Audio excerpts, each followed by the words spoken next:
I remember eating like insane amounts of pickles because 0 calories, baby. Meanwhile, my body's like puffing up because Right, just sodium. I will still eat a jar of pickles in one sitting. No regret. Easy.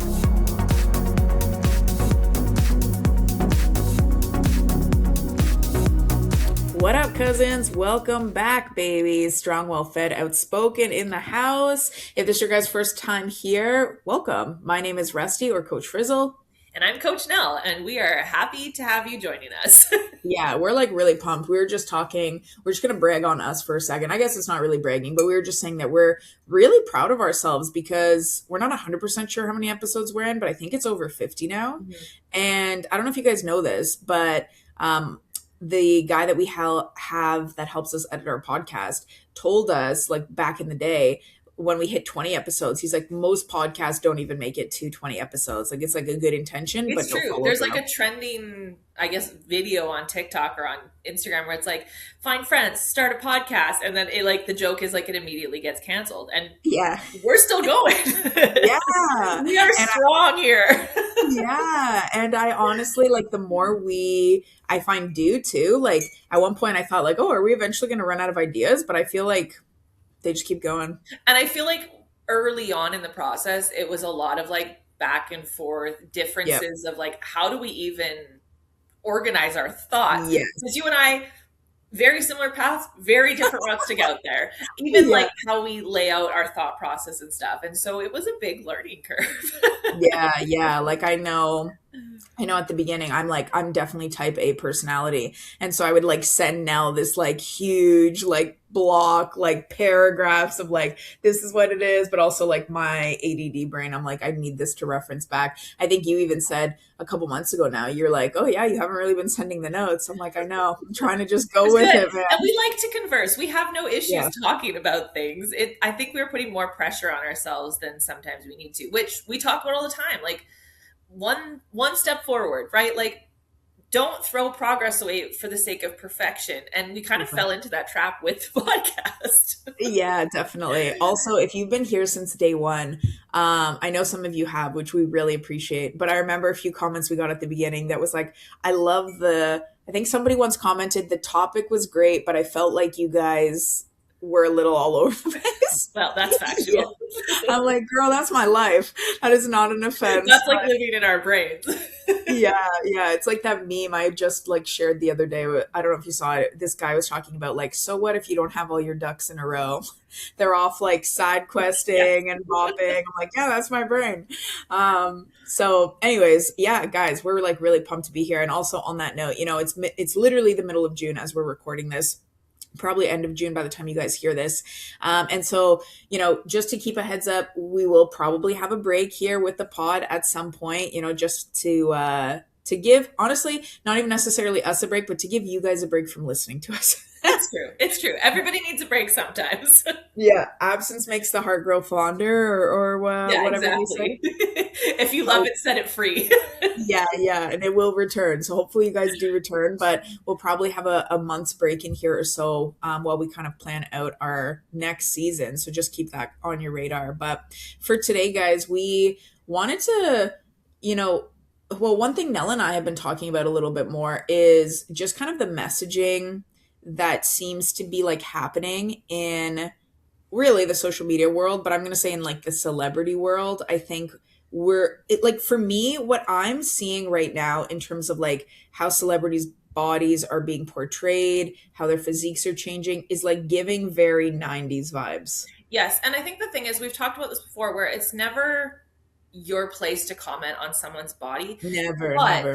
The trends that we see with celebrities trickle into what we do, right? We help people love their bodies and have confidence in their abilities. And that does trickle in, because what's happening in the celebrity world is what you're being told is that you want. And then you come to us and we go, actually, you're going to eat some more first. And that's hard. And, we've seen, well, this is really, for you and I would say, probably the second time we've kind of lived through this, right? We kind of started in that 90s aesthetic and then moved into more of the body positivity movement. And then we're moving back into this like thin no matter what. And Yep. that's kind of why we want to talk about it. How did we navigate it? How did we fit into that? How did we not fit into that? And what we did along the way, and Yeah. why it's important to have these conversations. We're not here to talk about someone's specific body, but we are here to talk about how it can influence you, and why you should use your sense of judgment around it. Yeah, yeah, definitely. Because if you guys are catching on to what we're saying without us having directly come out and say it, it seems right now like there's almost a certain glorification that's happening, I would say, over extreme thinness. Mm-hmm. And I'm even seeing it like so on a celebrity point of view from for one hand, certain celebrities like Ariana Grande, I think are really under the spotlight right now. And on one hand, I like really feel for her because, as you said, it's nobody's place to comment on somebody else's body. I think the hard thing is that I'm imagining, not that I'm a celebrity.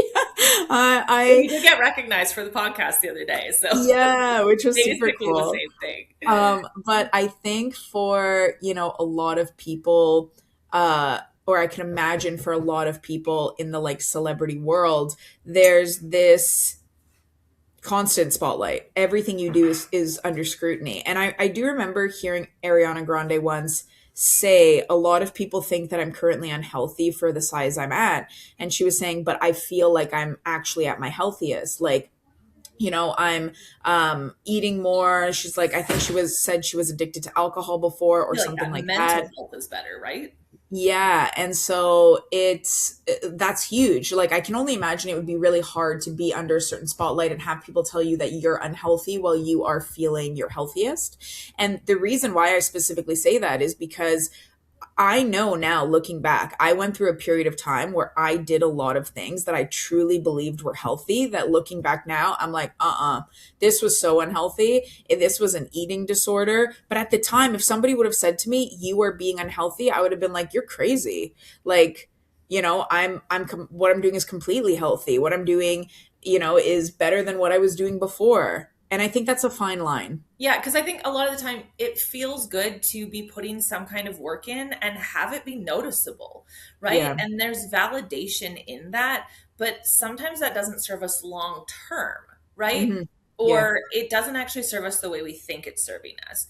And I think Hmm. that's kind of why we're seeing such a shift is yes, losing excess body fat can be a health asset, right? We talk Yeah. about like visceral fat versus adipose tissue and things like that, and where you're carrying it in your body. Those do pose increased health risks, but that Yeah. doesn't mean that starving yourself to a point where you don't have energy is Mhm. actually beneficial, right? Yep, yep. I think it's kind of like, what do they call it? Like heroin chic? Yeah, like that sort of like carved out hollow cheekbone. What is that called? Something wasting, temporal wasting, right? Yeah, yeah. And again, that late 90s, early 2000s, who I really remember being glorified back in the day for was Paris Hilton and Nicole Richie. Yes. I Hip bones really, visible, like yes. collarbones prominent. Yes, the low rise jeans, which let's all pray those never come back. But literally the low rise jeans with the hip bones, yeah, the cheeks sunken in all the time. And they were always on like the magazine covers and everything. It was like we were subconsciously at that time praising these women for taking up less space. Mhm. And my concern now with seeing that make a comeback is like, not the nostalgia, it's that we're seeing kind of that similar messaging reappear, but maybe under slightly different language. And I think we're seeing it more in sort of what we would deem the average population, right? Like when you and I were much younger, and these people that we're referencing, we were also being told that being a size 4 was too big, but we were being told this Yeah. through like magazines, very Mhm. much celebrity based media. Now with social media and stuff, we're seeing Pilates instructors, we're seeing the Oh, average human doing what I eat in a day and things like that. And oh gosh. it's a lot Yeah. easier to see ourselves in like mentally. I'm like, yeah, I'm not a celebrity, right? I don't have Yeah. access to what they have access to. But when Speak I for yourself. see, right, but when I see, I'm scrolling TikTok, and there's a student in university, there's someone who teaches group fitness. I see myself in that, but I Yeah. also see what I used to see. And that honestly is It's something that insane. I'm genuinely concerned about Yeah. I because think, yeah, go ahead. sorry. No, I was going to say, I think you brought up a really good point there with seeing ourselves in somebody else, because we don't have to have the exact same life in order to identify with somebody else, Hmm. right? We don't have to even look like somebody else, or even for some people, be the same gender as somebody else in order to identify with somebody else, in order to feel like you relate. And the problem there, I think, is that it starts to become, you look at these celebrities, you look at this like heroin chic look that is seeming to be popular, and we start to think, even subconsciously, like maybe I should lose a few pounds too, or maybe I should change my look to look like this, not because you necessarily wanted to before, but because you are identifying, and somebody else's body has now suddenly made you question your own. Hmm. But yeah, I think it's concerning to me, because these looks we're seeing are being advertised or packaged as like wellness. Yes, exactly. It, And yeah, you and I know the risks that come with the current aesthetic, the yeah, long-term health ramifications, and also like part of what we want to talk about today is disordered eating yeah, behaviors, right? yeah. Or not even eating behaviors, but behaviors in general, because Mhm. we're at the point now where it's like we can identify those things in ourselves, but Yep, yep, we're not the young population anymore, yeah, right? yeah. Oh yeah, 100%. And especially, you mentioned before the what I eat in a day videos. The reason why it's also, I feel like it's like a perfect storm in our culture right now today, because we also have the rise of GLPs. Yeah. So you have thinness that is so easily attainable for people, because you've got this medication that is going to literally help them lose weight, that's going to get rid of their hunger cues. You have people that are actually starving themselves, not even intentionally, but just because they're like, I'm taking GLP, I'm never hungry. And then you've also got, certain celebrities that are always in the limelight for being thin. Like, I need to almost not vent about this, but I guess vent about this. There's a girl who honestly I have followed, and she puts out a lot of great content in terms of like healing your relationship with food, like not tracking anymore, not even necessarily intuitive eating, but just like more awareness around food. But lately her messaging has shifted a lot, and now she starts a lot of her videos with, in order to become like one of my thin friends, I realized I had to do blank. And I'm Mm, like, my concern, my concern right now isn't being thin. no, And nothing about this message is about being thin or that being a negative thing. My concern, I think our concern, is when thinness becomes the evidence of wellness, because health and body size are not interchangeable in any way, shape, or form. no, And to be honest, I would even argue, if 10 years ago, we saw this on the other side. The body positivity movement was a movement that was, in one hand, so needed, so needed from our years of trauma of like being pushed to be as thin as possible. But then it started to walk a line of like, are we actually now, the concern was not, are you 20 pounds overweight or are you in a bigger body? The concern was that you are, again, confusing wellness for being in a bigger body. yeah, And because again, that's when I really started to struggle with my own health. Was yeah. I really fell into that category. Like I loved myself at every size. That was not the issue. What I didn't understand was that loving myself also included working on myself and Hmm. improving my health and wellness, Yeah. and not just making excuses for myself.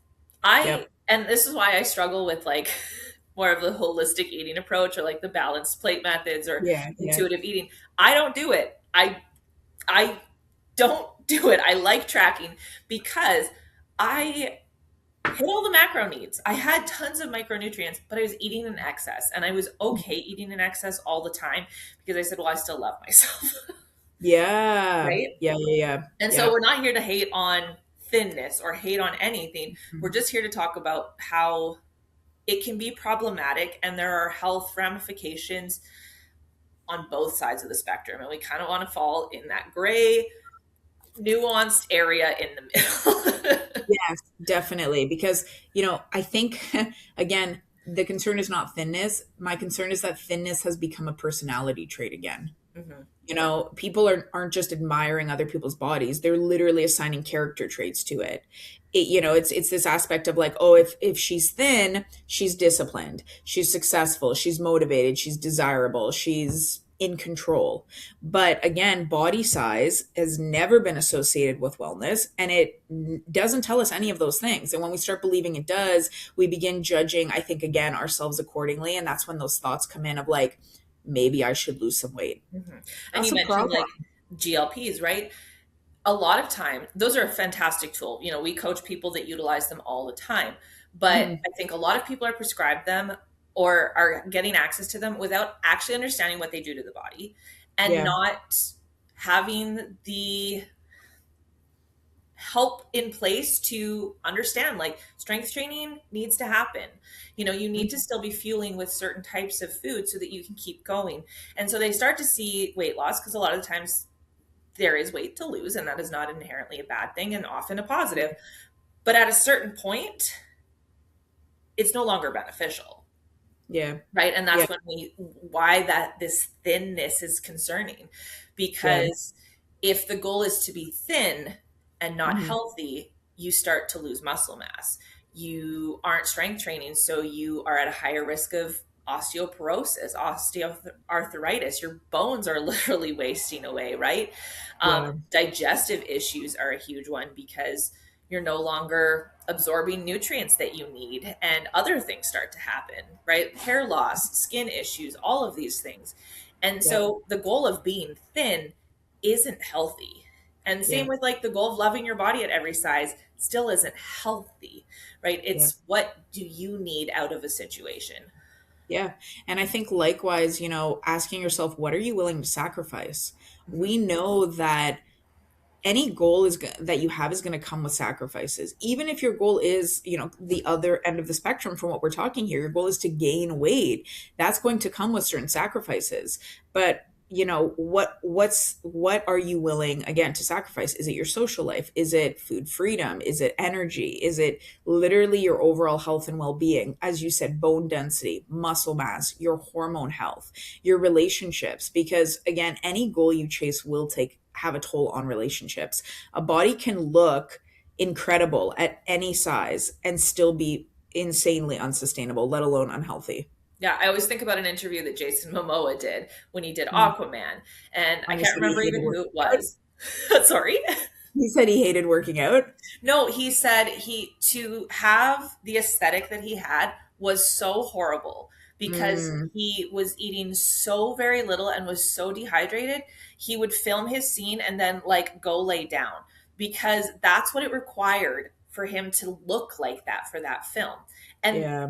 everyone looks at that, goes, "Wow, I want to look like that." And he's telling you like it was miserable to look like that, right? And we Yeah. don't often hear that from celebrities. And I always think about that. It like Yeah. haunts me sometimes. But it's Yeah. true, right?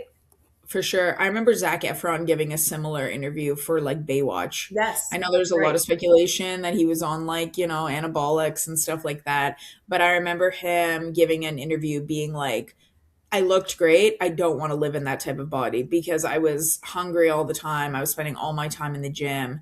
And it's unfortunate though, because I don't think those interviews get pushed enough. No, and we really only get them from male celebrities. We don't get them from female celebrities. Yeah, like let's be honest. Like it's crazy to me that like we'll hear about how extreme J-Lo's diet is or Kim Kardashian's diet is, but you're telling me like I've never heard them give an interview being like it's brutal. I Yeah. hate it. I just Yeah, want to eat exactly. a hamburger. Like bitch, please. You're a human being. I know you feel this way. Yeah, as Why are someone you who's had not to telling eat us in this? excess, eat in a deficit, I never have a good time. Yeah, it's crazy. But I think it's honestly because extreme weight loss is way easier to market than actual health is, right? Like nobody goes viral for being like, I get 8 hours of sleep It's true. consistently. It's true. And you and I even both have lost, I would say, between like 40 and 50 pounds and kind of maintained that, right? that Yep. even that is not glamorous. It's not as exciting as what we're seeing out there. Yeah. Oh And I yeah. know that I had to work my ass off to get there, right? And I am Yep. proud of that. And yes, a side by side, phenomenal transformation, but it's not this like I lost 300 pounds. It's like, yeah, I lost an average human amount of weight. Yeah, yeah. I walk enough steps every day. Yeah. I manage my stress by I got over meditating. 25 grams of fiber today. Yeah, I pooped today, yeah, my blood work is great. People don't care. But No. dramatic body changes, extremes on either end of the coin, that's what gets the attention.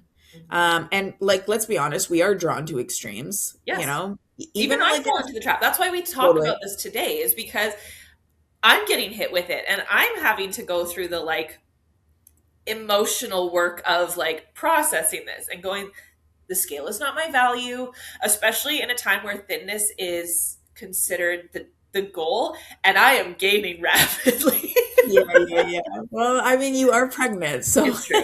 It's true. What's crazy is I'm still not as heavy as I once was. that is That's a crazy, mind actually. thing. That's weird.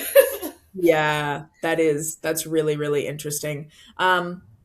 Yeah, no, and as you said before, right? Like we wanted to really talk, I think, a little bit about some of the things we both have fallen into like over the years from like a um disordered behavior perspective. And I think this will be really beneficial because as you are being inundated with these images and things, you might catch yourself with some of these and not even realize that they fall into this category, right? Yeah. Because for Yeah. me, I mean, even talking about it, I'm like, well, I don't think that's me. I don't think that's me.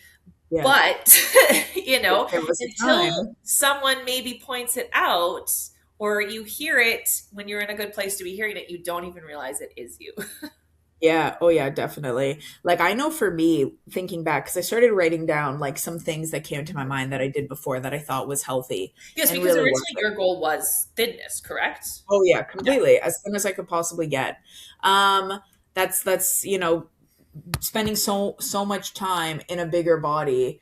And I mean that time was relative, but to like Yes. at 16, having spent so much time in a bigger body And and like feeling in a bigger body compared to your peers, right? Looking back now, exactly. I don't look at your photos and go, wow, you had a lot of weight to lose. But at the Yeah, time, being in that body with other people that age, it was considered bigger, right? You did feel out of exactly. place. Yep. And being again in the 90s, we're like on the magazine covers, all I'm seeing are hip bones. I'm like, I haven't seen my hip bones in like 10 years. Yes, my low rise was just muffin top. Oh yeah. Oh my gosh. Low rise jeans were literally a nightmare. Just absolutely horrific. And so I remember, one thing. So yeah, I started writing down ideas. And so I remember uh I was scared to eat, let's say, like a 350 calorie bagel. Because I believed that that was unhealthy because it was a bagel with cream cheese. But I would eat a yogurt bowl and felt I was being like good, using air quotes, right? Because I saw the yogurt bowl as healthy, but looking back, that yogurt bowl probably had over It's 700 so calories in it. calorically dense, right? Yeah. Yeah. Like I really had, and that's where I would say, like, if you've seen any part of my journey, I talk about how I lost 50 pounds the first time, but my relationship with food was probably the worst it had ever been. And that's, something else when we talk about what are you willing to sacrifice.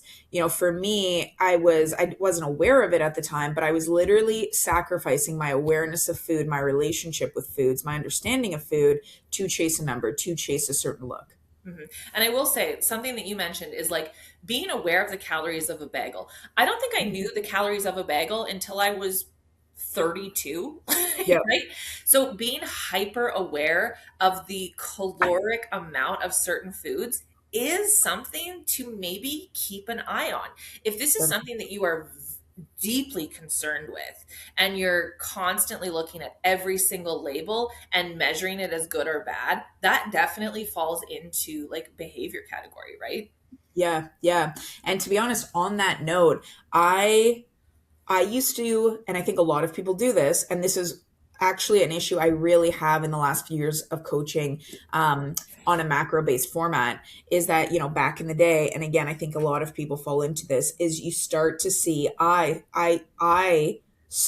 looked at food in terms of a, how will this make my body look, rather than a, how will this help nourish, support, perf- you know, make my body thrive. Yeah. And for me, I was definitely more of like a labeling food as good or bad. Yeah. The minute I started to label food as good or bad and start to put like a value on it based on that was Yeah. the minute that food became problematic for me. And I No, yeah. started to behave differently around it. Right. Yeah. Which then kind of leads to a lot of that binging and restricting, which Yes. is Yes. a huge issue, right? Absolutely. I don't know if you ever felt like this, because again, like our journeys were a little bit different with food, but I think there's like an underlying commonality there. Definitely I, commonalities for sure. And I think yeah, this is yeah. why it's important to have these conversations because you Mhm. might hear somebody say something and think, hey, that's me. But you might also be at a completely different place in your life. And also, that two things can be true at once, right? 100%. And so, you mentioned about understanding calories in foods, because that can be so important at any age or phase. And so I remember, kind of what I said about the bagel theory. I remember thinking at one point, like, when I started paying attention, because that bagel versus yogurt analogy, I wasn't necessarily tracking calories then. I just was like, bagel, bad, yogurt, good, Yeah. right? When I did start tracking calories, then that messaging kind of shifted for me, and it became more like, if I have more than X number of calories in a meal, I automatically thought this is going to turn into fat, no matter what it was. Hmm. Right. So then, like, I could literally be eating steak, I could literally be eating potatoes and broccoli. And I'm like, oh, nope, it's above 400 calories. It's turning into fat. But if it was, I can't remember the exact number, but if it was, 250 calories or less, I'm good. So then every time I ate, it was like the smallest meals possible, because I saw it more as the number. Again, what is this food going to, how is this going to make me look, rather than what is it going to do, support, help me with? Right. And when you're looking at smaller numbers on the surface, that can feel like an accomplishment. But if we look at it in a daily total, it can actually be much higher, right? And that's why Yeah. when I work with people, I always say, like, yes, we're looking at weekly totals, but we're also looking at daily totals and we're also looking at meal totals, Yeah. right? Yeah. Absolutely. Absolutely. Um, yeah. One I wonder if you ever like thought about or felt at the time is, and I think a lot of people struggle with this, especially around hunger cues, but like I used to see an absence of hunger as a really good thing. Mm. Like I was like, oh, if I'm not hungry to I was only hungry once today. I only felt hungry once today. Like that was such a good day. Like I did so well. I was so proud of myself for that. And see, Meanwhile, go like my ahead. body's like been so underfed because I've only been eating 250-calorie meals, that my body's like shutting down, and I'm just like so proud of that. It was crazy. It was a crazy time. And for me, opposite end of the spectrum, right? I didn't know what hunger was. I had never Yeah. truly felt it. And so when I started learning about caloric deficits, I am Mhm. losing my ever loving mind here because all of a sudden I feel a hunger pang and I am Yeah. panicking that something is wrong and I am doing something wrong and I somehow have to punish myself for that, right? Yeah. Because I Yeah. truly hadn't felt hunger. I knew what it felt like to eat in excess because that's what I was doing all the time. Hmm. And like almost use that as my cue, right? Oh, you're Yeah. uncomfortable. Maybe you can stop eating now. Yeah. Yep. Yep. Yep. Do you remember what you would do in moments like that? When I felt that hunger, Yeah.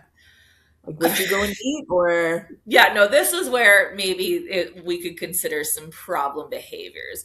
Is I Yeah. would try and work around, right? I'd be like, oh, eat a stick of celery or eat a pickle or Mm. eat something that I've deemed mostly caloric free, a cucumber, right? I Yep. knew what were low calorie veggies, Yeah. Yeah. right? Yeah. Yeah. 100%. Kept those on stock. Yeah. Yeah. I remember eating like insane amounts of pickles. because 0 calories, baby. Meanwhile, my body's like puffing up because Right? Just how much sodium to salt. the max. I will still eat a jar of pickles in one sitting, no regrets. Easy, But there was a easy. point there where I was utilizing them for something outside of my love of pickles. Yeah. Oh yeah, yeah. Sometimes honestly, it kind of makes me think like I don't know if you've ever thought about this, but I often think like when someone, anyone, a man or a woman, is searching, striving for like thinness, I often wonder what are they actually looking for? Mhm. Because to be completely frank, and if you're listening out there and you do want to be in a smaller body, I don't think that there's anything wrong with chasing that goal. No, I But have when, loved being in a smaller body from a point in my life. It needed to yeah, happen, and I loved being there. yeah, yes, exactly. And like to be honest, me too. I prefer maintaining a leaner physique year round. And That's okay. majority of the population needs to be more active, needs to Yeah, probably eat less because they're taking in more than they realize. yeah, yeah. Right? I, That's pretty common, at least in North America. Yeah, I would agree with that. I think there's a very big difference though between somebody who's like, I want to like, because notice even our language, right? Like, I prefer to be in a leaner body. Leaner is not thin. No. Lean is not thinness. Thinness is hip bones, it's sunken in. When I meet a woman who is talking about like, she sees seeing her ribs as a sign of success, and she wants more of that. I think to myself, what is she actually searching for? Yep. And I'm going to be very real with you guys. Like my mom still, after all these years, does not have a great relationship with that. My mom, I mean, my sister and I literally talked to my mom yesterday about how we think she's too thin. In fact, her doctor said to her recently, you cannot lose any more weight. Like my mom was one of my first clients. I helped her lose a bunch of weight, but she grew up in like the 50s and 60s when honestly thinness was really pushed as well, right? Like they literally referred to a celebrity as Twiggy because of how thin she was, and she was praised for it. Mhm. And so, my mom's 70 years old now, and she still carries this mentality that I see in her. And I think to myself with her, what are you chasing when at 70 years old you still have this big, big desire to be as thin as possible? And I think we notice it with the 60, 70, 80 plus population Yeah. because that's that's what they've known, that's what they've understood. But you and I can see the lack of muscle mass on them, right? Yes. And know the things that come with that. And like Mhm. I talk to my mom about it all the time. She is so busy. She's I think our moms are about the same age. Yeah. She still works full time. And so she is go, go, go. I said, Mom, you got to prioritize some strength training because, yes, you are active, but we can start to see where there are Mm, gaps in that activity, right? We're starting yeah. to see pain because we don't have the muscle that we need. And Yeah. the look that we think in our brain is actually muscle a lot of the Mhm. time, Definitely. right? Even when Definitely. I thought I needed to be thin, when I actually needed to be was jacked. At my Yeah. most, at my, I'm going to say smallest, air quotes here, I had the most muscle mass I've ever had. And it wasn't Yeah. until that happened that I was like, oh, this is what I thought I wanted many years ago. Yeah. And I wasn't achieving, Hmm. right? Hmm. I needed that muscle. Otherwise, it's just skin and bones. Yeah. Yeah. Yeah. Yeah. Sometimes I wonder, like with social media, if social media has made body trends more dangerous because they're like available to us all the time, they're manipulated all the time. Um, but then I also think to myself, we have social media, but again, like when I talk to my mom, like they read magazines back in the day like crazy. Like I almost think the magazine world was, I mean, even in the 90s, I think the magazine world was Yeah, more I than miss it is reading now. magazines. Yeah, and those like quizzes, and they'd be Yeah, like like you and your fun for friends just like stories. paging through this month's like edition. Yeah. And it was like the weirdest questions. Like there'd be like horoscope ones. You'd be like, yes, no. And then you like tally them all up and they're like, Yeah, oh, you're gonna this like celebrity's now your love. yes, yeah, yeah, exactly, exactly. But it's true. Yeah, Um, like we kind of approach it from that social media constantly, but you're right. We've seen these issues before without that factor. mhm, yep. And it's kind of like yin and yang. Like, do you think celebrity bodies today influence women more than they did 10 years ago or 10 years ago, 20 years ago, or 50 years ago? Um, It's hard. I don't I know. know, Because I know. I look at how they influenced me and I would say they definitely influenced me less. Yeah. but I'm also not 15, 25 anymore, right? It's hard. Yeah.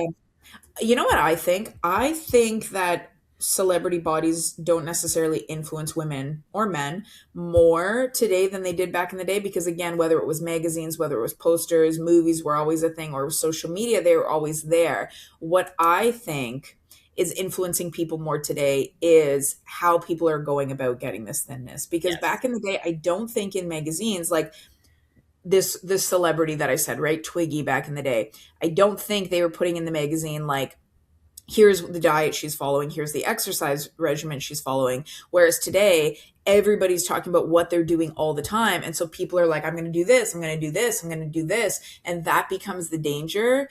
It's like this bad information is so accessible to people that it's able to influence them way more. Yeah, maybe. Because even if that stuff was in magazines, it's like you and your friends kind of bashing it. Like Yeah. secretly, you're like, I'm going to rip that page out and try it. But then, like, haha, isn't that dumb? And then you close the magazine, you go on with your life. Whereas Yeah. now you see it and then you see it again, you see it again, you see it again. And then it Totally. starts to become true, right? As opposed to this, like, I saw it and then I moved on with my life. Or I Yes. tried it and it sucked. And so I'm not going to do it again Yeah. versus this like no they keep saying I need to try it. Yeah. Yeah. So I better do it some more or whatever it Yeah. is. Yeah. I think yeah, no, that's definitely a really good point. It's it's hard. It's hard in today's world. Even just from the aspect of like trying to be your healthiest self. The amount of things that we see like you should do this, you should do this, I found myself recently like I love eating papaya and I tried eating just the papaya seeds for a little bit because I know there are a ton of benefits to them. And there's another girl I follow who is like a nutritionist, and she was really talking about it. And I found myself doing it for a bit, and now I've like stopped.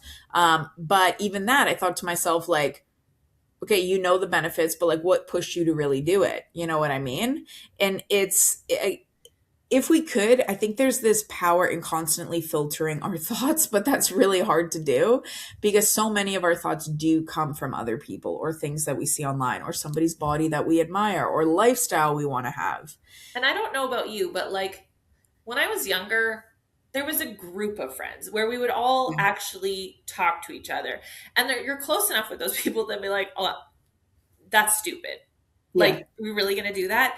Whereas now, even myself, I don't spend as much time in groups of people that will call me on my BS than I Yeah. did then. So I feel like there's also like this less of a dialogue around things and more of a monologue of do this, do this, do this, Yeah. Yeah. right? Absolutely. And unless you're working with a coach or you do have a really tight knit group of, like, I see this in older women, they still spend time together. They go and do Yeah. things. I seeing you with your group of friends, I don't see that much anymore, right? Yeah.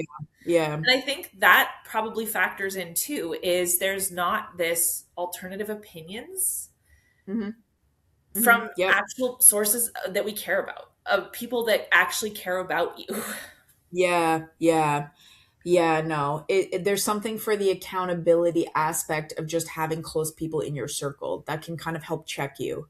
It's, you know, our minds can be like a really tough place to live.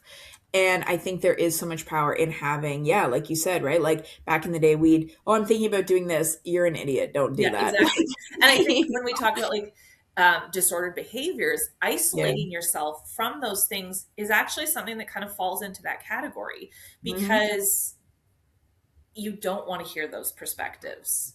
Right. Definitely. And I Oh, know yeah. I'm guilty of that. Even now as a coach, if I'm like, man, I got to work on this bulk, I'm probably not going to go out with my group of friends and talk about it because Yep. there are different opinions on it. Yeah. Oh, yeah. Right. Definitely. Definitely. Definitely. You learn what to filter, Hmm. or what to do or what to try. Like, I actually remember, back in the day, this was early social media days. Like, Quest bars, in my opinion, are still pretty bad. They They're have the like, worst of the worst. they're terrible, man. They have, I don't know, the only ones I've tried that I like, they have these like crunchy bars now that are like with like almost like they're like little circles. There's like a cookies and cream Oh, one. I okay. don't know what they're called. That one's actually, I'm like, wow, this is actually really good. They've definitely, I think, upped their game because social media stopped believing that they were good. Somewhere along the way, we all just started convincing each other, like, oh, they're good to eat. And I think that's why they did well. They're terrible. But one thing, I think many of us have done at one point or another that is we think is healthy but is actually unhealthy is we've convinced ourselves to like something that's actually really bad. Like Fact. I remember trying to heat up a Quest bar in the microwave Because because I someone was, told you to do it. yes, yeah, and I was like, oh yeah, like this is good, like so good, and now I'm like, bro, I'll go hungry, It's thanks. true. And I remember when I was actively working on my weight loss, it was a Yeah, process. I'd hired a coach. It was great. But she kept programming burpees. And I'm like, I hate these and I don't see the benefit to them. yeah, And to yeah, this totally. day, like knowing my own physical history, if I was my coach, I wouldn't be programming me burpees. I can do them Yeah, now. Well, maybe not right now, but I can do them now, no issues. But at the time, I was having a lot of issues with them. And I'm like, this makes me not want to do it, but I'm telling myself, oh, I love this because I love being coached and I love fitness. And I'm like, yeah, oh yeah, yeah, put me yeah. under a bar. I would have been much happier. Yeah, totally. Totally, totally. Um, one thing I remember doing for a long time actually, even like we're talking way after, my initial fitness journey and I'm tracking macros and I'm disciplined in the sight of the world because it'd be like I'd have a cookie and I'd be tracking it and people are like, "Oh, you're so disciplined." But actually, if I was really honest with myself, I was tracking that cookie because I was too afraid to not let myself have it if I didn't track it. And that wasn't even at that point from a calorie perspective, I would say. That was from the perspective of, again, not understanding what food does and what energy is, and being more afraid of what will this still to that day, years later, do to my body rather than, you know, Yeah, and not understanding just the viewing moment. the cookie as carbs, right? The Yeah. fruit as carbs. Yep. Somehow the cookie is not going to break down the same way the fruit is and replenish my glycogen stores. You know what I mean? Like, did you ever catch yourself, speaking of tracking, did you ever fall into the category of like either calorie saving or budgeting later in the week? Oh, That was yes. so bad for me. I Oh my That gosh. was a dark time in my Okay, life. I caught two things on that. So one, calorie budgeting, but in my mind, I think about that on like a day-to-day basis. But then you also said for through the week. So I take it you did both. Mine was I would overeat and then be like, I'll make up for it later. Mm, And then I would like try and reduce things that I had already planned ahead because I was great at meal prep at the time. Reduce things that I already planned ahead. So I would take my meal prep and I would like slice a quarter of it off yeah, just so I could eat an entire bag of cheesies on a Wednesday. yeah, yep, yep, that's yep. that's how I really fell into that. Yeah, no, I used so two things I used to do. One is I would save all of my calories for nighttime because kind of in a similar way I said like when a woman is really chasing thinness, I'm curious what she's actually looking for. I would save all of my calories for the night, convince myself I wasn't hungry during the day because I was one afraid of hunger when it would hit, and two, I was still stuck in a binge restrict mindset, but that had now gone down to like binge restrict in terms of a healthy binge Yeah, restrict, because it's right? almost like a reward. Oh, look at all this food I have left. I've suffered all day. I deserve it, right? Yes. Oh yeah, yeah, yeah. And like we're not even talking about overeating. Like, okay, if my calorie Yeah, goal we've was seven, allotted that amount for the day. We've yep, decided yep. and determined that's what you actually need to thrive. Yeah, I would almost say it was more dangerous Yes. because, I'm like, oh, I'm still hitting 1,750 calories at the end of the day, but I'm literally eating 1,400 of them at night. Yeah, it's under Like, that guise of health, right? yeah, that was crazy. And like realistically, that really just like helped me to feel safe, right? Because again, my relationship with food was terrible, absolutely terrible. But I also used to like if I knew I was going kind of what you said, budgeting for through the week, like if I knew there was an event coming up, Oh yeah. birthday or, whatever, we're just going out for a meal, I would literally like either starve myself all day leading up to it, starve myself the next day afterwards to make up for it, right? And you kind of convince yourself like, oh, my body has enough food, like it's fine, I don't need to eat it all today. But it wasn't even about the understanding of, because you could argue to a certain extent like, yeah, you're probably not that hungry, you probably could get away with eating less. It was more that, like, again, binge restrict mentality. Mm-hmm. And I think a lot of us end up in that without even realizing, right? Like if you're afraid to eat certain meals or at certain times of the day, Yeah, that's a problem. That's yeah, something that deserves a little time and effort on, because it's the same for me, right? Like don't eat after 8 p.m. yeah, But I also skip breakfast, right? Like, yeah, oh right. And yeah, I habitually worked out fasted, and yep, it really didn't, it wasn't good for me. I'd have a headache by 9 a.m., right? yeah, yeah, yeah, But thought yeah, like, oh, well, I got my workout in, I've planned out my food for the day. But the problem wasn't the food or the workout, it was that I was avoiding eating at a certain time of day. totally. Yeah, one really random one, sorry, that I thought of in making my list is I remember like literally planning to go to Costco during peak sample time because I had convinced myself if it was free, I didn't have to track it. And I My was liquid so calories never counted. That was okay. my version of that. Yeah, yeah. But for me, I was like so underfed. I was so hungry all the time. It was like I was looking for any little place that I could get, more food. But I also think looking back, there's probably a part of me that just wanted a little bit of freedom that I was never giving myself. And there is power to that, right? Like I was talking with a client just the other day about how we're working on her like relationship with food among other things, and we were talking about how she openly said, if I'm allowed to have something, I just don't really want it anymore. But as soon as, like most people can relate to, I feel like I can't, it's all I can think about. And then I'm like worried about it. And then I'm worried about having it and having it in overconsumption. And there is something to be said for holding on too tight, right? It's kind of like they say in a relationship, like you hold on too tight and like they want to go, like they leave.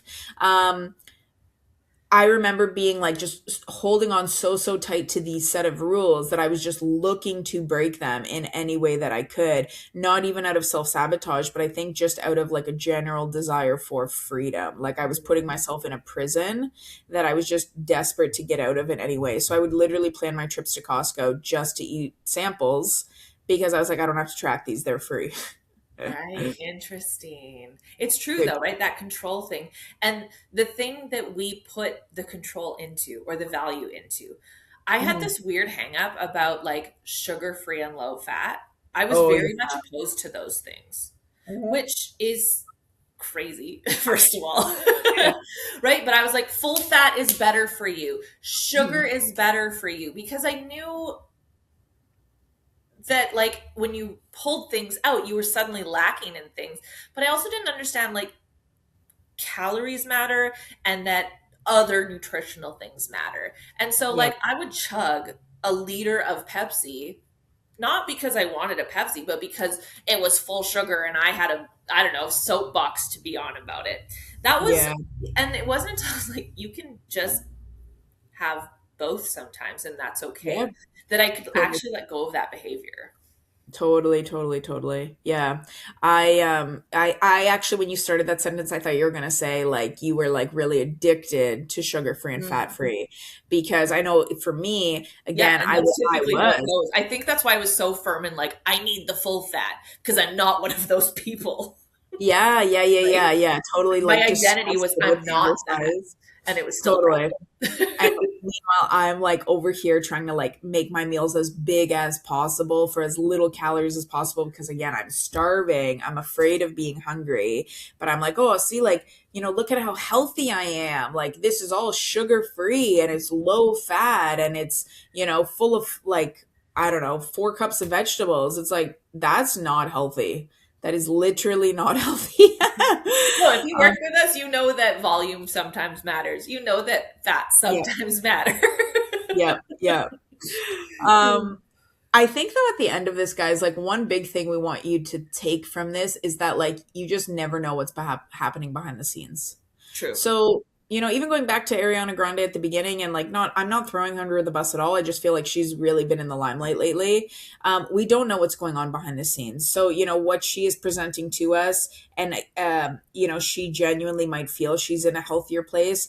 And it's really important to meet people, I think, with grace, because as well, there could be things 5 years from now where she might say, oh no, I was not healthy at all then. But it's not our place to tell somebody else what is or isn't happening in their life. Yeah, because And looking back even at just us, ourselves, oh yeah, I can guarantee you had points in your life where you thought, yeah, I'm nailing it. I feel so good in my skin. I'm in a good place mentally. And now, hindsight, like, actually, I still had a lot of work to do in those moments. yeah, totally, Or totally. you think you're It's doing well until you realize what better can feel like. That was my problem, right? oh Even not yeah, that long ago. I thought I was crushing it. Turns out I wasn't. yeah, yeah, yeah, Right? yeah. Surprise, yeah. No, but it's huge, right? Because like whether you think, oh, like, she lost weight naturally, she's healthy, she's happy, she's disciplined, like we don't know. We literally don't know. Medication use, especially nowadays, health conditions, mental health conditions, stress, eating habits, editing, lighting, genetics. We literally have no idea, but we often compare our reality to somebody else's what looks like highlight reel. Yeah, and the same goes with gaining, right? Mhm. Sometimes a we see people gaining and we think, oh, they're maybe not doing as well as they were in the past, but they're doing a lot of other work, Yeah. spiritually, emotionally, whatever, physically. Mhm. Part of the reason I was very large was because I had to do so much work in terms of rehabbing an actual injury. And Mhm. so I was healthier in that bigger body, but people seeing that just think, oh, I'm gaining a lot of weight. And it goes both ways, right? You're losing a ton of weight. I remember working with a student, she was wasting away Mhm. to the point where, like, we knew she was really struggling and we were trying to get her the support. But there was a period there where it's like, wow, you look amazing. Like, what are you doing? But she was going through a lot mentally and emotionally behind the scenes that nobody knew about, right? And so it Yeah. goes both ways, right? We're not just villainizing one or the other. We're just talking about you never truly know. Yeah, absolutely. So, as always, we hope this was helpful for you guys. Even just from maybe you heard something in here where you're like, I identify with that. And maybe it's putting you in a position where you have to actually question why or your motives, or is this really healthy? Or am I doing something to suppress a feeling? Or, am I doing something because I'm using it to cover up for something else that I'm Yes, chasing? striving for something that is maybe a band-aid for something else. Yeah, yeah. It's a really hard place to be, to start to see that in yourself and assess that and ask those questions, even if it is yourself. And like sometimes it can be super beneficial to go over this with somebody else. And yes, we're coaches and we would love to work with you. And there is a link below that you can click on. But I also just really want to encourage you guys that it can be someone else. It can be a therapist if needed, it can be a counselor, a pastor, a friend, a parent. It's really important, I think, to journey with other people at some point or another, even if you are on a journey that is very solo, Mhm. majority of the time. Yeah, one of the best things that really helped me early on was just eating my lunch in the break room where other people were eating, right? Yes. That sense Yeah. of community can make a big Mm. difference sometimes. Big difference. Big difference. So, yeah, guys, hopefully this was helpful. Hopefully you just learned something about us, Yeah, something new. we're human too. Surprise, I know. Always, always. So, if you guys haven't yet, please consider leaving us a 5-star review or sharing this slash and sharing this to your social media, because as we told you guys before, our goal is to blow this podcast up, hopefully get out, maybe even do some speaking at like conferences in person, and we need your guys' help in order to do that. So please consider sharing this, saving Tagging this us to, if you do share. yeah. If you run a conference, let us know. We'd love to chat. Yeah, absolutely. All of our social media handles are below, as well as, again, like I said, a link to chat with us about working one on one. So feel free to click any of those. Yeah, our DMs are always open if you guys have questions or want to share. Yep. And otherwise, we will see you guys next week with a fresh episode. Later.